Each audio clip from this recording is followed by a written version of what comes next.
Om Namo Bhagavate Vasudevaya. Om Namo Bhagavate Vasudevaya. The reading from Śrīmad-Bhāgavatam, Canto 9. Hare Krishna.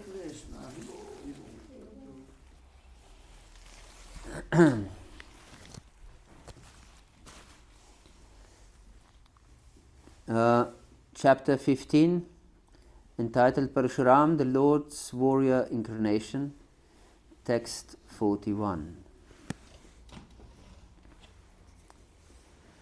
Ragyo murda bhishiktasya vado brahma vadat guru tirtha samsevaya chamho jahyang gachuta chetanaha Ragyaha of the king. Murda Abhishiktasya, who is noted as emperor, as the emperor. Vadaha, the killing. Brahma, Vadhat, the killing of a Brahmana. Guruhu, more severe.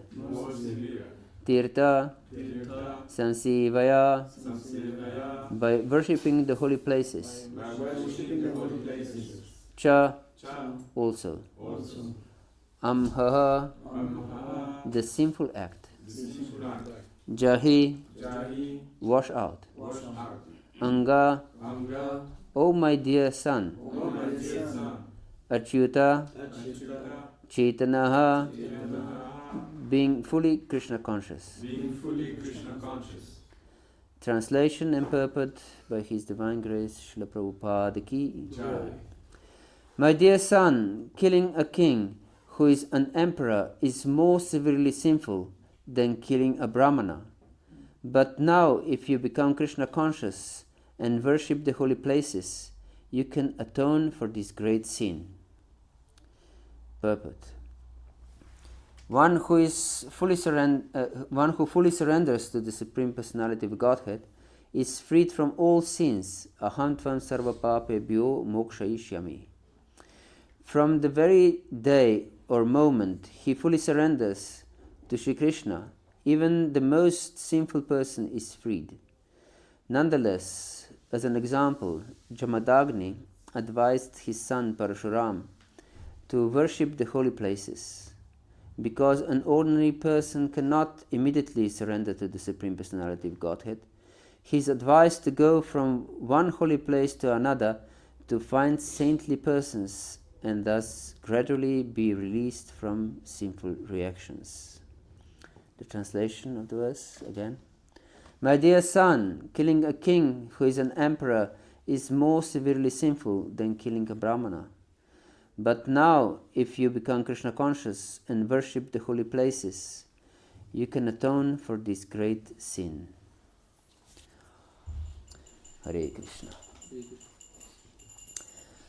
We continue our discussion on how Lord Paraśurāma killed Kārtavīryārjuna, who was not only the king but the emperor of the whole earth. And we mentioned yesterday how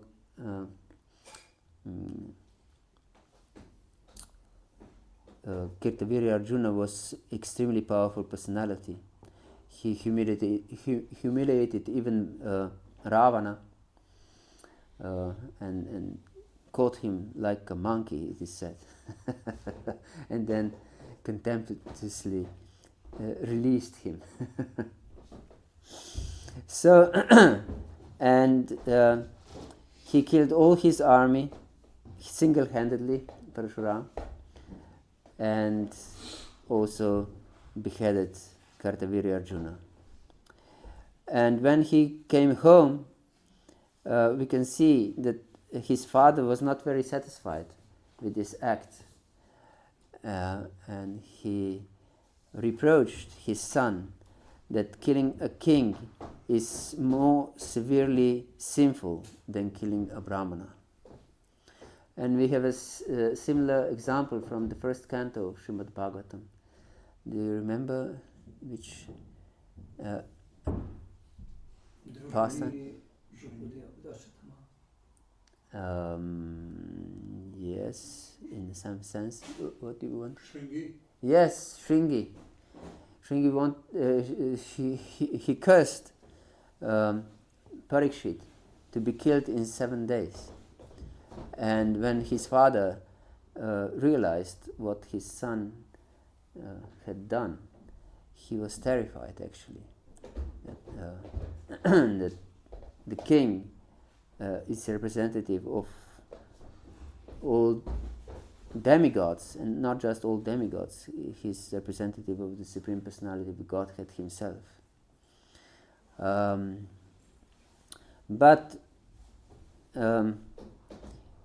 we are, of course, reject the action of Shringi, but we glorify the actions of Lord Paraśurāma. It's interesting, isn't it?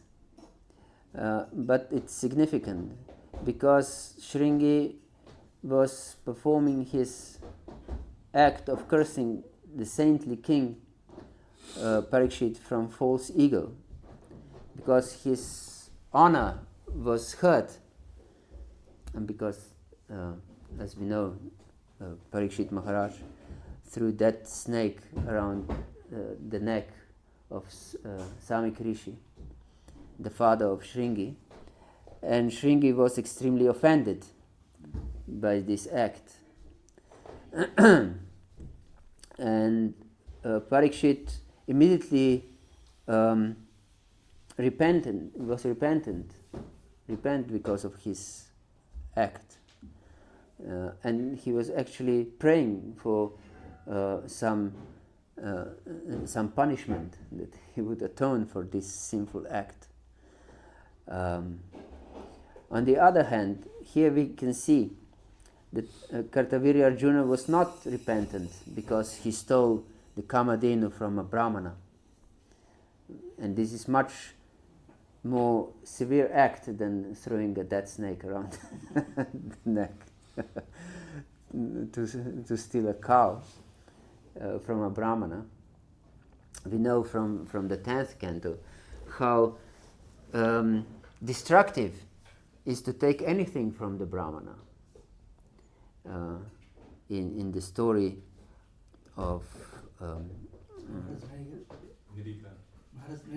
Nriga, yes, Nriga, Maharaj Nriga, he fell into most abominable species of life. He became a lizard because unknowingly he stole a cow from a Brahmana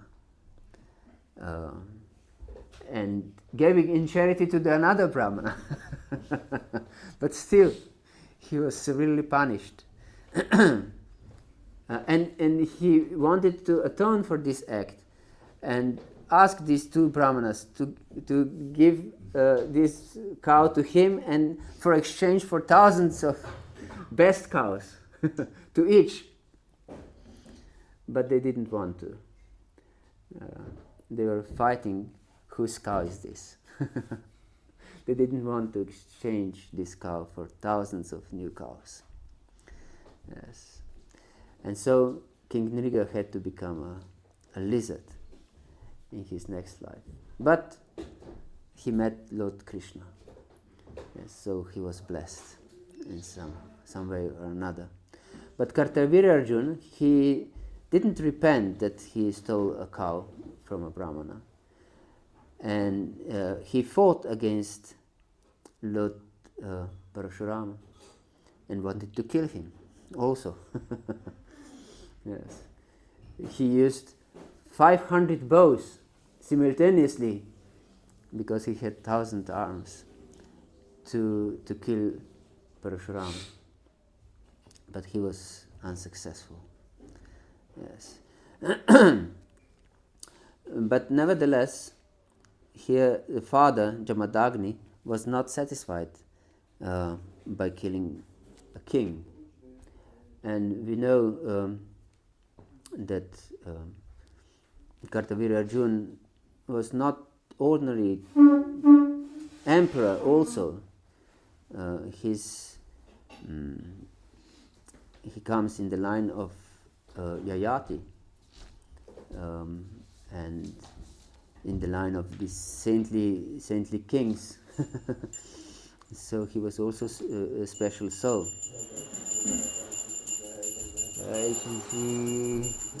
Radha Parisishvara ki jai, Gaurnitai ki jai, Jagannath Baldev Subhadramaya ki jai, Nitai Gaur Premanande. So here it is interesting that he prescribed an atonement for killing a king, an emperor, to go in Krishna consciousness to different holy places and worship them. Yes. And Prabhupada mentions here that because an ordinary person cannot immediately surrender to the Supreme Personality of Godhead, he is advised to go from one holy place to another to find saintly persons and thus gradually be released from sinful reactions. So, the real atonement is to surrender completely to the Supreme Lord. There is no other atonement actually. And Krishna also explains in 7th chapter of Bhagavad-Gita, Devi Khesha Gunamayi Mama Maya Turatya Mam Eva Ye Prapadanti Mayam Etam Tarantiti. That only if you surrender to me, you can go beyond this Maya. There is no other way. Mam Eva, certainly, to me only. So if one tries to find a solution to be released from suffering or from sinful reactions, as we can see here, it's not possible if we don't surrender completely to the Supreme Lord.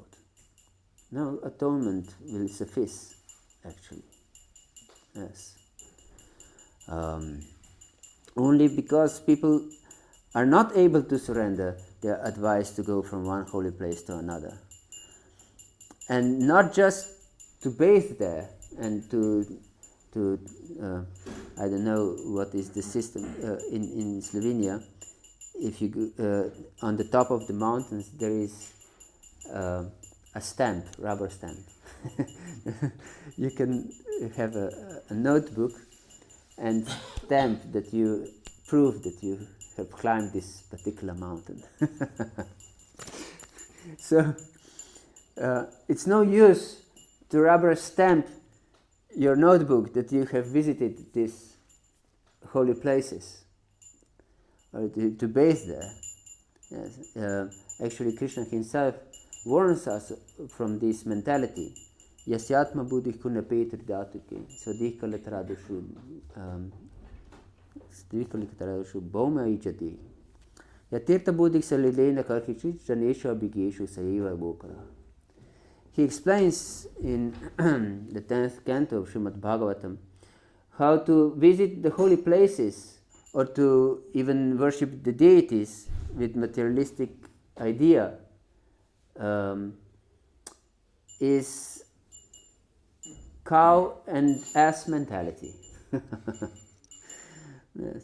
Or to think that I'm coming from this particular land, that I'm French, that I'm Slovenian, that I'm Indian, I'm this, I'm that, I'm a Brahmana or Vaishya or a Shudra, or I'm Hare Krishna, I'm a Christian, I'm Muslim, I'm this, I'm that. This is all Eva Gokara, the mentality of cow or an ass. Yes. So it's no use of keeping these mentalities or keeping these identities.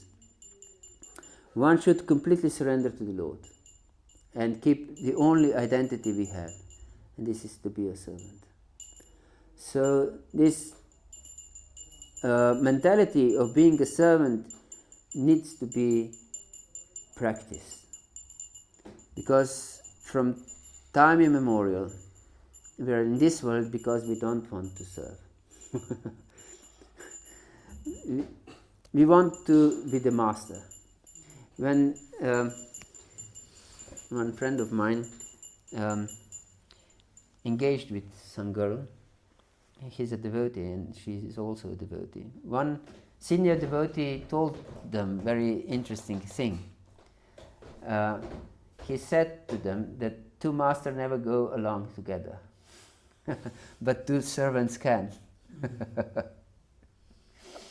So, therefore we can see that there is so much fighting going on, even between husbands and wives, and children and parents, and students and teachers, and so on every level of existence there is some fight, because everyone wants to be a master, no one wants to be a servant. But when we understand the spiritual principle, we should also understand this, that my only identification is being a servant and nothing else whatsoever. Yes. So being a servant is, we have to practice this because we are not accustomed to it, to this idea. Although we are always a servant, we cannot live without servitorship because this is our eternal nature. We cannot deny our eternal nature, even if we are conditioned. We are still servants, 24 hours a day. But because we don't understand it, we have to practice our consciousness that we are a servant. So, therefore, the surrender to spiritual master is crucial step in one's spiritual life. Yes. When one surrenders to spiritual master, then he realizes, I'm not a servant. I'm not a master. I'm a servant of a master. So I accept someone else as the master. And if my act of accepting spiritual master is not sincere, it's very dangerous actually. Because if I accept a spiritual master because of some social pressure, or because it's fanciful to have a guru, or anything like this, the time will come that we'll start to criticize our guru. Yes. And if we criticize a bona fide guru, we are doomed. Yes. And we'll start to hate our guru. Yeah. Because this tendency to criticize is there because we want to be a master and we want to prove, not just to others, but to ourselves also, that this particular person is not worthy of my worship, is not worthy of my service. So, therefore, Lord Chaitanya stresses so much this verse, Trinada Bisunichana, Toro Rivasa Krishna, Amanina Manadina Kirtini Aksadahari. And it is explained that we should thread this verse on the thread of the holy name and wear it around our neck for constant remembrance. So we should constantly remind ourselves that we are just the servant. They're just the servant and nothing else. So when we are ordered to do some service, we should not reject it, especially if you are ordered by our spiritual master. Yes, then we should accept it wholeheartedly. And if we are not able to surrender completely, then we should seek the association of great personalities. And here it is also explained by Prabhupada like this. That, if one is not able to completely surrender to Krishna immediately, one is advised to go to holy places, but not just, as we said, to bathe there, but to meet saintly persons. Yes. and then gradually be released from sinful reactions. And sinful mentality is that I'm independent. This is sinful mentality because it's actually craziness. As the Tatastha Shakti, we are never independent. We are always dependent on some superior Shakti, either Krishna's internal energy or Krishna's external energy. We cannot be independent, not even for a moment. No. So thinking that we are independent, it's craziness. Yes, it's complete illusion. Therefore, we should practice being dependent on the instruction of superior personality. Yes. So this obedience is completely necessary in spiritual life. This is a repulsive word. No one likes it. Yes, to be obedient. Once I heard the lecture from my spiritual master. Before he joined the Krishna consciousness movement, he was already a spiritual seeker, and he somehow or other he came to Vrindavan, and he met a really special personality. His name was Ghanshyam. And this Ghanshyam, he came to Vrindavan as a teenager with his parents on a pilgrimage. Like here is his advice to go to the pilgrimage. But he was from wealthy family. But when the parents with the family wanted to return home, he didn't want to go home from Vrindavan. And the parents were so angry with his decision that he will remain in Vrindavan. He was 18 years old or something. That they disowned him. Yes. So he remained in Vrindavan completely without any means for living. And he begged some chapatis or rotis here and there. But he worshipped the holy name. He wrote the name of Radha, I believe, or Radha and Krishna, in the sand. And he worshipped whole day long this holy name written in the sand in the bank of Yamuna river. And in the evening he erased this holy name because he was afraid that someone in the dark will step on it. And in the morning he again wrote it with his finger and worshipped it the whole day again. Very special soul. And one day, when he was wiping out, or he was writing, I can't remember now, this holy name, he felt something hard beneath the surface of the sand. And he dug a little bit, and he saw a finger. Actually, it was the top of the head of some deity. And he dug up this deity, and there was a deity of Radha Gopijana Vallabha. Yes. Self-manifested deities for him personally. And he worshipped this Radha Gopijana Vallabha under a tree every day, very, very lovingly. And then one family took pity on him and let him have this Radha Gopijana Vallabha in the closet of their hallway of their house. So he lived there whole his life, from his teenage till death, and he died in the late 90s, his late 90s. So for all his life he lived in this corridor and worshipped Radha Gopijana Vallabha in the closet. Yes. And my Guru Maharaj, when he was in his very young age, met this personality, and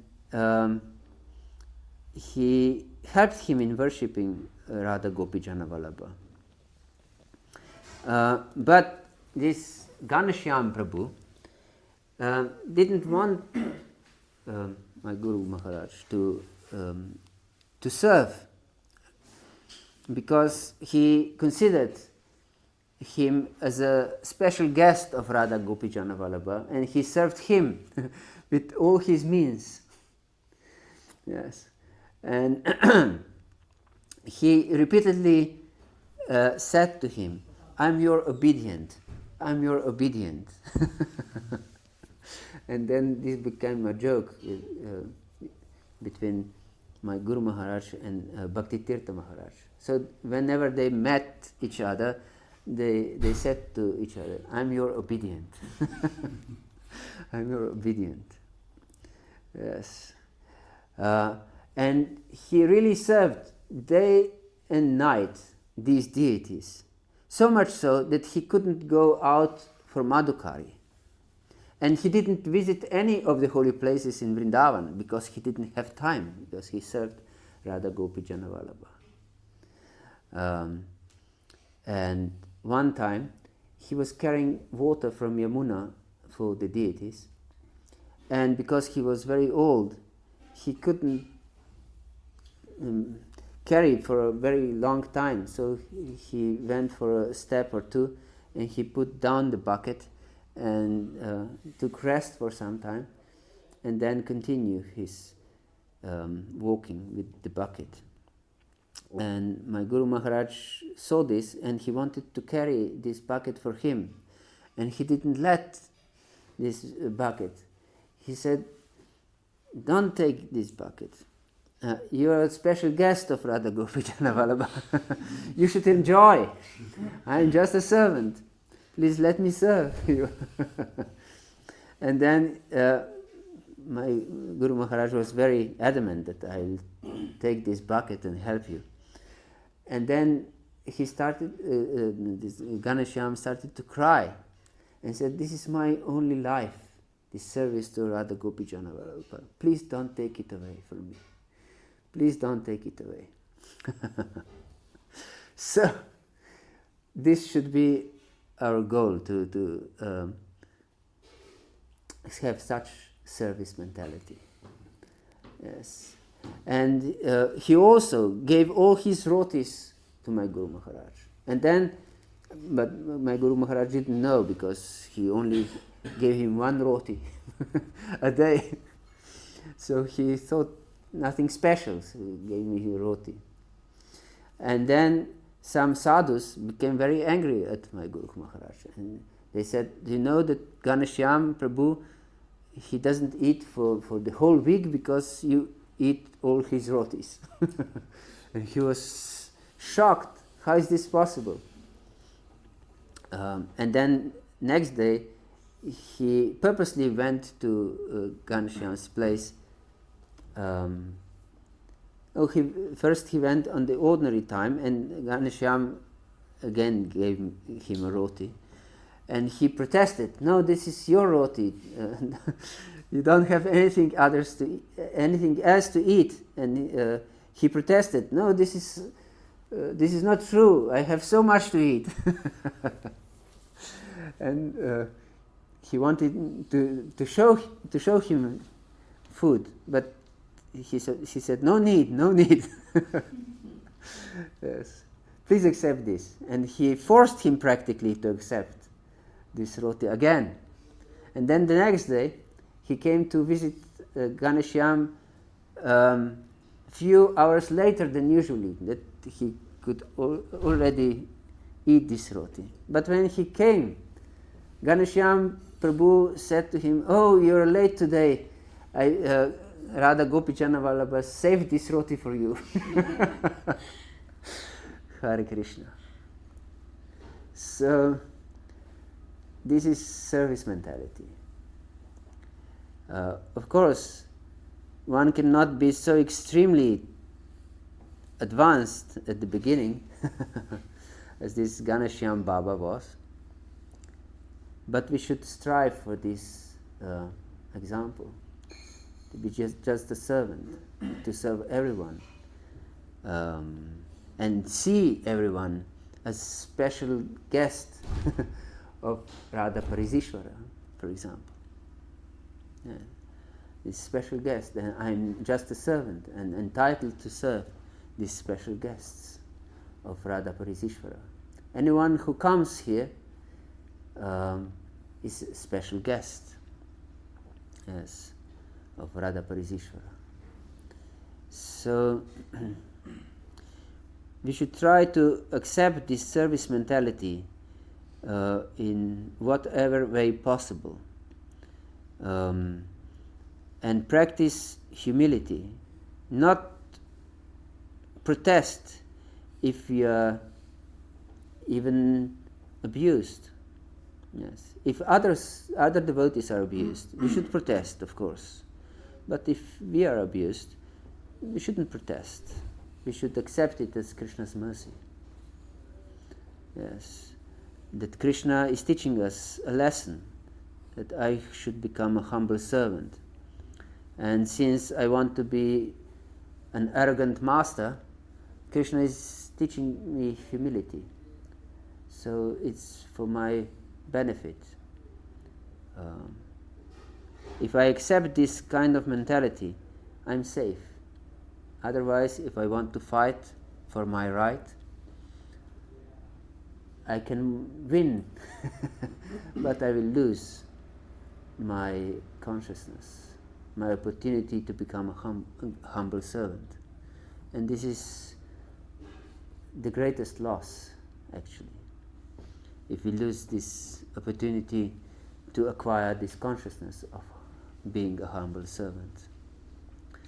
So, as long as one is not able to completely surrender and to become a humble servant, one is advised to seek the association of great personalities. Yes, because great personalities are those who have such consciousness.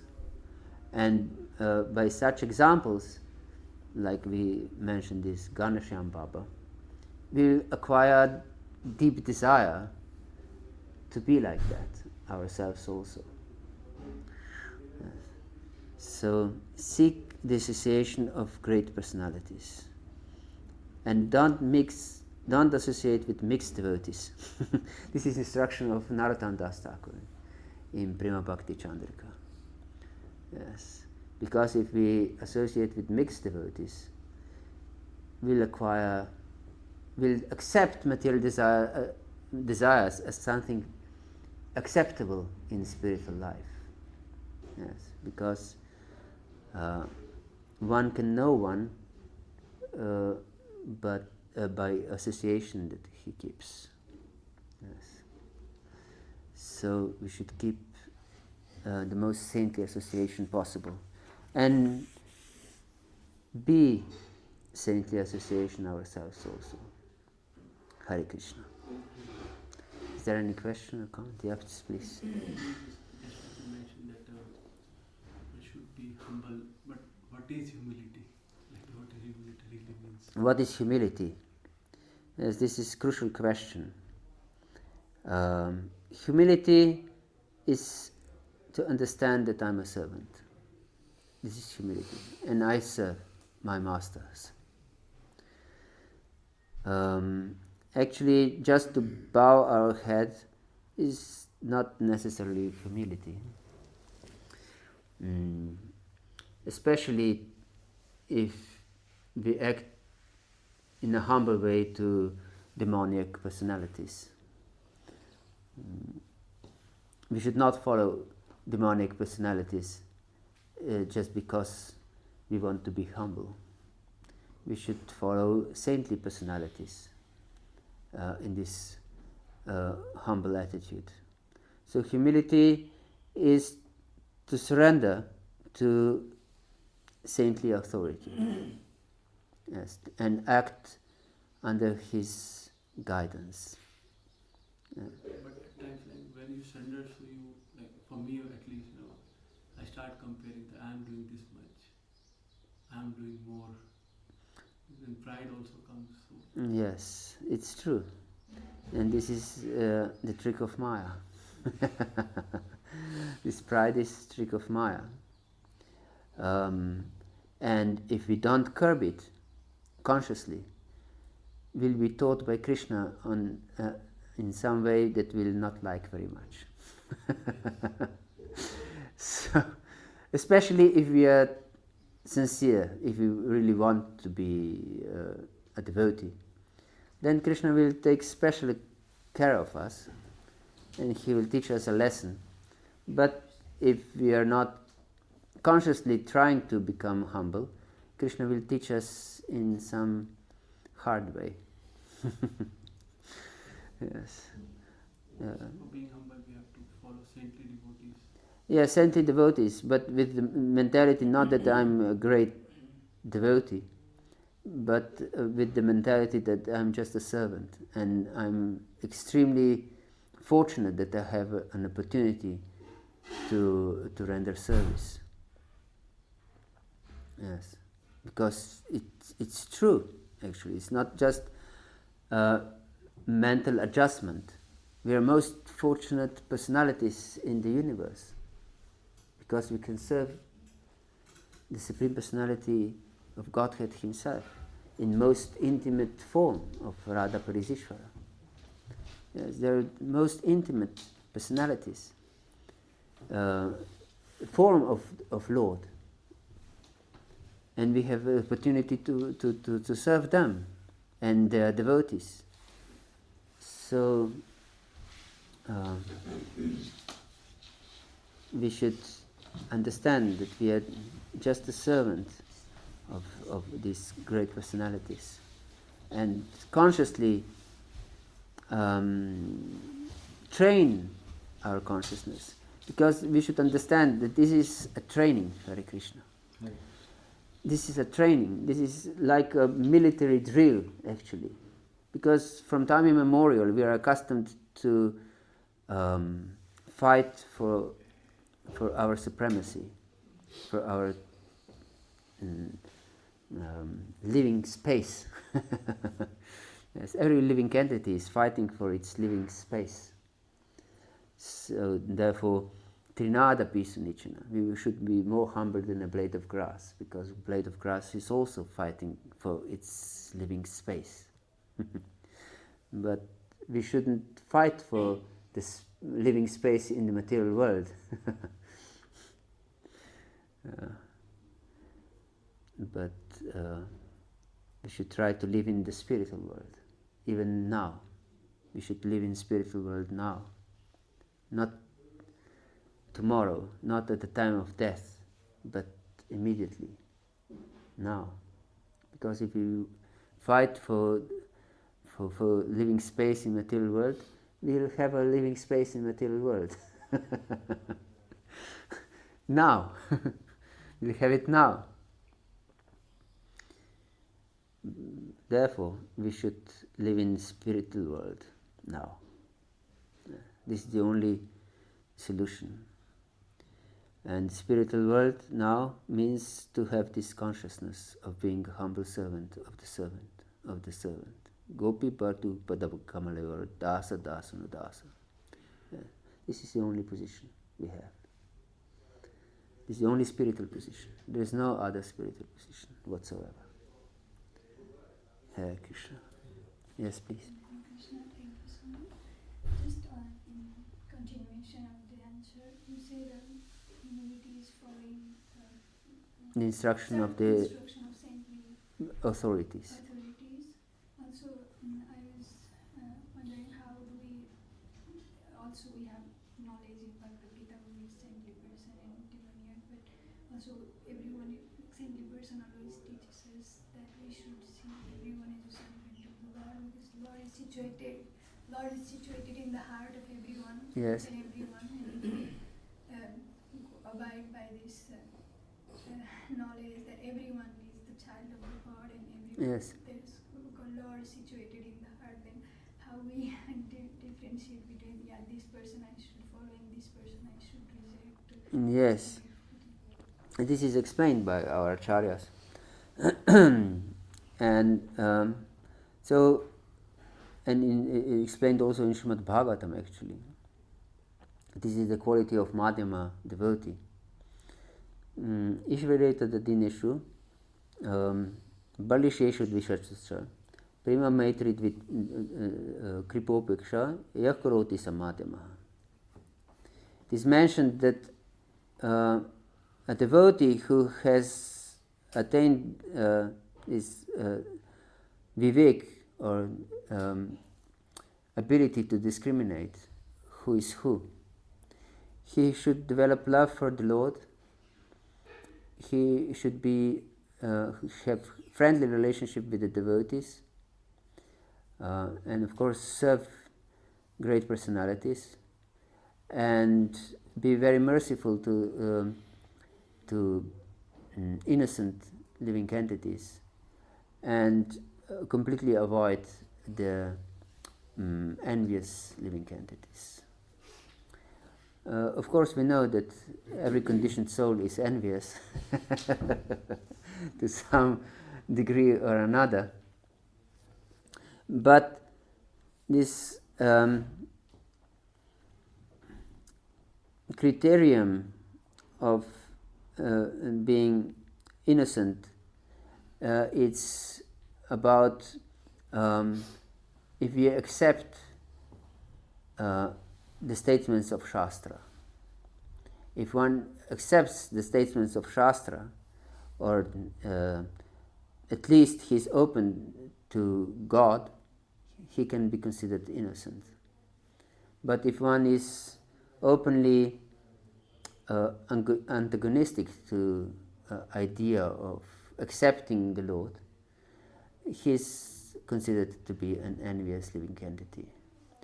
So, as you said, the Lord is present in the heart of every living entity. And we mentioned also yesterday, Maivansho jiva loki jiva bhutak sanatana. Krishna also explains that every living entity is a part and parcel of me. So, every living entity is our master in a certain sense, because every living entity is part of Krishna. But because there are on different gradations of their consciousness, we serve them according to their consciousness. So we serve great personalities, devotees, great devotees, with very humble service, and inquiry from them. We inquire about spiritual topics, about how to be engaged in Krishna consciousness, and so on. We serve other devotees who are on equal level, somehow or other, by being their friend. It's a service also, being a friend. And we serve those who are innocent living entities by trying to uplift them to higher states of Krishna consciousness. This is also a service. And then we serve also the envious living entities by strictly avoiding them. This is also a service, because if we associate with them, they'll become even more antagonistic. Yes. And they will harm themselves more by our presence. So it's also a service to them that we strictly avoid them. And service also to other living entities. If they take our example in spiritual life, if we help others to uplift their consciousness, and if they see that you strictly avoid certain living entities, certain people, they will try to follow our example. So this is service. Proper service should be done to different entities, living entities. Hare Krishna. Yes, please. Thank you, Guruji. So, I hope this is not a controversial question, but you mentioned how the process starts by accepting a saintly person, Yes. becoming a servant. But it sounds like this Ganesha Baba you were talking about. Yes. Sounds like in some specific exceptional cases, someone accepts directly Krishna because it doesn't sound like he took a guru or something like that. Yes, he actually accepted everyone as his master. If we see from his living example, he accepted everyone as his guru and master. We don't know what was his path before he became Baba in Vrindavan. Maybe he had a guru. Who knows? I don't know. As a youth, maybe? Maybe as a youth. Definitely, if he came from Brahmana family, he had some kind of spiritual master. Oh, yeah. Because these young boys were initiated at the age of 9 or something. So, He was from Brahmana family. I believe so. He was from a Brahmana family. And who knows what was his spiritual journey in his previous life. I don't know. And he was certainly a special case. Certainly a special case. Completely surrendered to the service of Krishna and the devotees.